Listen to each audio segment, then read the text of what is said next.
Fala turma, beleza? Bom demais? A gente tá aqui de novo numa lavoura aqui da minha fazenda, certo? E tem uma coisa bem interessante aqui para mostrar para vocês. Nós temos aqui numa área, essa área tem 3 hectares e pouco, e nós plantamos 2 híbridos lado a lado. Temos aqui à minha direita um híbrido, à esquerda outro híbrido. E eu vou mostrar para vocês daqui a pouco um pouquinho as diferenças que um tem do outro, vocês vão ver como é que é gritante. Eu acredito só pela imagem você já consegue ver um pouco aí da diferença entre 2 híbridos. Eles foram plantados exatamente no mesmo dia, poucas horas de diferença um do outro, e eles estão hoje com 105 dias aproximadamente de plantio, certo? Então hoje, começar falando com vocês um pouco sobre ponto de corte. O que é o principal ponto que eu escolho para cortar? Para ver se está na hora de cortar uma silagem. Na verdade são 2 pontos principais que eu escolho. O primeiro deles é matéria seca, certo? Então depende da máquina que eu vou usar, depende da tecnologia que eu tenho, eu escolho o meu ponto de matéria seca para usar. Em geral, para máquinas de uma linha, que a gente chama de máquinas de arrasto, né, por trator, a gente vai usar uma matéria seca entre 30 e 33, e para máquinas de automotrizes que conseguem processar um pouco melhor o grão, a gente vai usar aí de 35 até 37, algumas vezes chegamos até 38% de matéria seca aí. E aqui eu quero chamar a atenção para vocês para alguns pontos. Então esse é o principal ponto, matéria seca, que a gente vai usar para poder entender qual é o ponto, a hora de eu entrar nessa silagem. Outro ponto também que a gente pode usar junto com a matéria seca é o que a gente chama de linha do leite, certo? Eu vou mostrar para vocês aqui 2 híbridos diferentes. Vocês já vão ver claramente aqui a diferença dos dois, certo? Olha o tamanho do grão de cada um deles. Esses são os 2 híbridos que estão aqui, certo? E aqui a gente tem nele a linha do leite, que vocês conseguem ver que é essa mudança de cor aqui, né? A linha do leite nada mais é do que o grão vai desidratando de fora para dentro e vai acumulando amido aqui nessa parte superior, certo? E vai gerar o que a gente chama aqui de linha do leite. Vocês podem ver que esse híbrido aqui, vocês vão conseguir ver bem aí, já está bem na metade da linha do leite.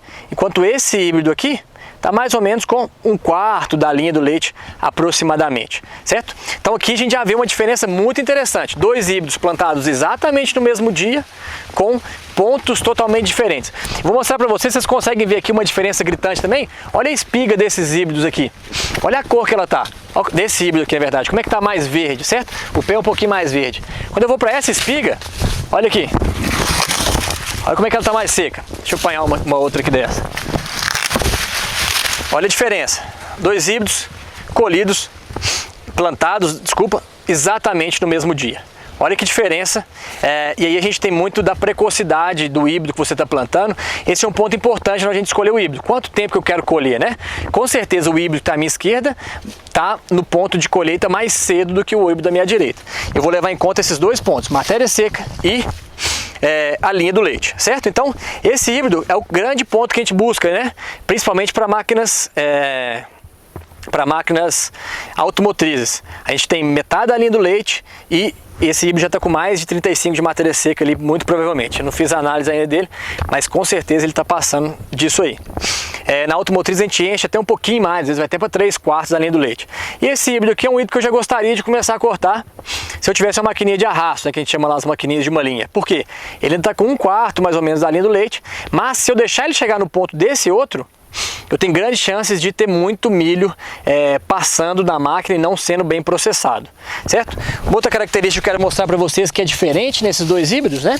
Se vocês notarem aqui, devido ao ponto de maturação talvez, mas devido também à característica genética do milho mesmo, a gente tem alguns milhos aqui no Brasil que a gente chama de semidentados, e esses semidentados em geral têm uma relação com digestibilidade. Em geral os milhos dentados, que a gente não tem aqui no Brasil nada dentado, a gente tem muito fora do Brasil, são mais digestíveis que os milhos duros, né?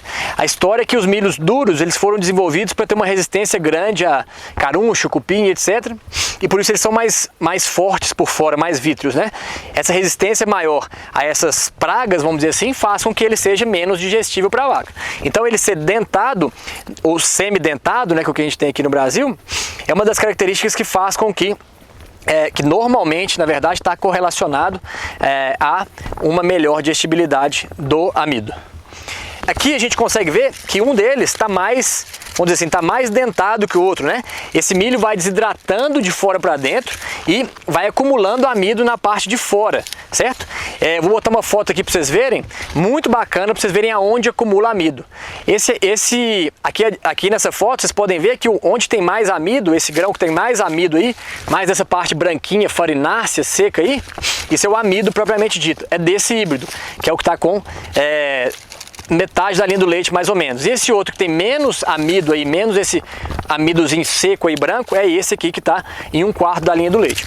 Então vocês podem ver que esse já desidratou mais e ele é mais dentado. Talvez esse outro milho possa chegar próximo dele, porque ele vai desidratar mais ainda e vai chegar num ponto de maturação um pouco mais tardio, mas a gente acredita muito que esse milho seja um milho mais dentado do que o outro, certo? Pelas características genéticas que tem. Aqui eu não vou discutir cada um desses híbridos, mas esses são os pontos super importantes. Então, para escolher qual híbrido você vai plantar e a hora de colher, é fundamental você saber dessas informações: matéria seca, linha do leite. Agregar as duas informações juntas, de acordo com a máquina colhedora que você vai usar, faça com que você escolha o ponto ideal de cortar. E importante, pessoal, lembrando de novo vocês a diferença desses dois híbridos e o grau de maturação desses dois híbridos, ó, se a gente olhar aqui de novo, as linhas do leite dele, as diferenças das linhas do leite, a gente vê que tem híbridos que são mais precoces do que outro. A gente pode inclusive usar como estratégia numa fazenda, plantar um pouco desse numa área e um pouco desse na outra área. Por quê? Porque eu começo a colher no que amadurece primeiro e depois eu começo a colher no outro. Então eu vou colher todo mundo no mesmo ponto de corte. Principalmente se você tem dificuldade, não tem máquina suficiente ou tem pouca máquina para colher.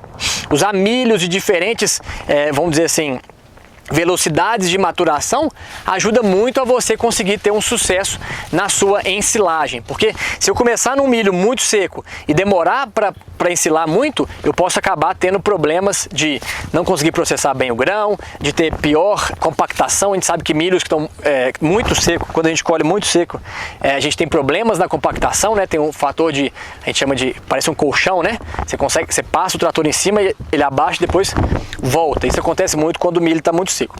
Então, pessoal, dois pontos importantes: matéria seca e linha do leite. A gente normalmente tenta juntar os dois para tomar a decisão na hora de colher o híbrido, beleza? Outro ponto importante: fique atento ao híbrido que você escolheu e à precocidade desse híbrido. Existem diferenças sim entre os híbridos em termos de precocidade. Um abraço, até a próxima.